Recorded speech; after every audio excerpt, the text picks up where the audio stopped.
remercier tous les personnels de la fédération. Tout ce que vous avez pu voir, tout ce que je vais vous présenter pour la campagne de rentrée a été fait en interne. C'est-à-dire que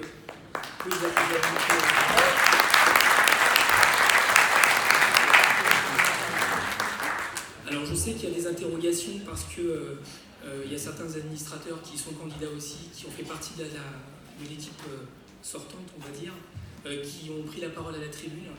Mais j'estime et on estime que c'est pas parce qu'on est administrateur national qu'on n'est pas aussi adhérent et militant sur le terrain et qu'on doit mettre les gens sous cloche. Vous avez eu des... Non, il n'y a pas que toi en fait. Il ne faut pas être en phase obligée, il n'y a pas de souci. Vas-y. En fait, le problème, c'est que vous demandez à vos CDPE de respecter des textes et des règles. Ce que apparemment les candidats font. Vous l'avez sans doute pas fait.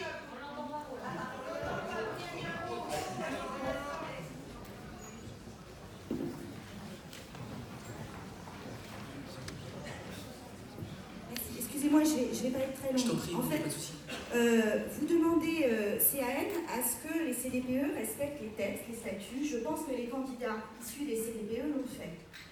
Je crois qu'il est dit qu'un candidat ne doit pas prendre plus de 3 minutes de parole. Et voilà, vous n'en êtes peut-être pas aperçu. C'est juste que lorsqu'on est administrateur national et qu'on candidate à nouveau, il y avait peut-être d'autres personnes à qui vous auriez pu donner la parole parce que c'est pas tout à fait équitable pour les candidats qui font certainement plein de choses localement et dans le CDPE, et qui ne sont pas venus à la tribune présenter ce qu'ils font. C'était juste ce que je voulais faire remarquer. Voilà. C'est peut-être une maladresse, mais voilà. Non, mais je te remercie de la question. D'ailleurs, c'est mon rôle de donner des explications, parce qu'il n'y a rien de pire que des rumeurs, et comme on dit, calomnie, il en restera toujours quelque chose. Donc, pour qu'il n'en reste rien, je vais assumer l'explication sur ce que tu dis, et il n'y a pas de... Ce que je veux dire, c'est que notre fédération a une histoire, et je pense que l'ambiance qu'il y a aujourd'hui au travail fait aussi que ce n'est pas la peine d'être dans des faux semblants. Il y a des administrateurs nationaux, certains membres du bureau national, qui ont porté des projets, y compris avec les salariés. Et ce que vous avez vu aujourd'hui, c'est pas magique. C'est-à-dire qu'y compris dans les process de travail que nous avons mis en œuvre dans la fédération, avec le pôle de secrétaire général, le pôle de trésorerie, le pôle président, mais aussi l'ensemble du conseil d'administration, on a pu aujourd'hui fournir le congrès que vous avez pu profiter, et aussi les outils que je vais développer sur la campagne de rentrée. Après, on se connaît tous. Il n'y a pas de faux semblants.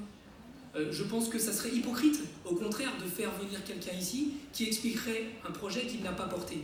Vous avez dans vos pochettes un journal qui a été fait par des lycéens qui s'appelle Jet d'encre, qui est aussi une réponse par rapport à ce que je pense personnellement, mais ce que j'ai porté aussi avec Carla sur la question de la coprésidence. Il n'y a pas de sujet à éviter, il n'y a pas de faux semblants à porter.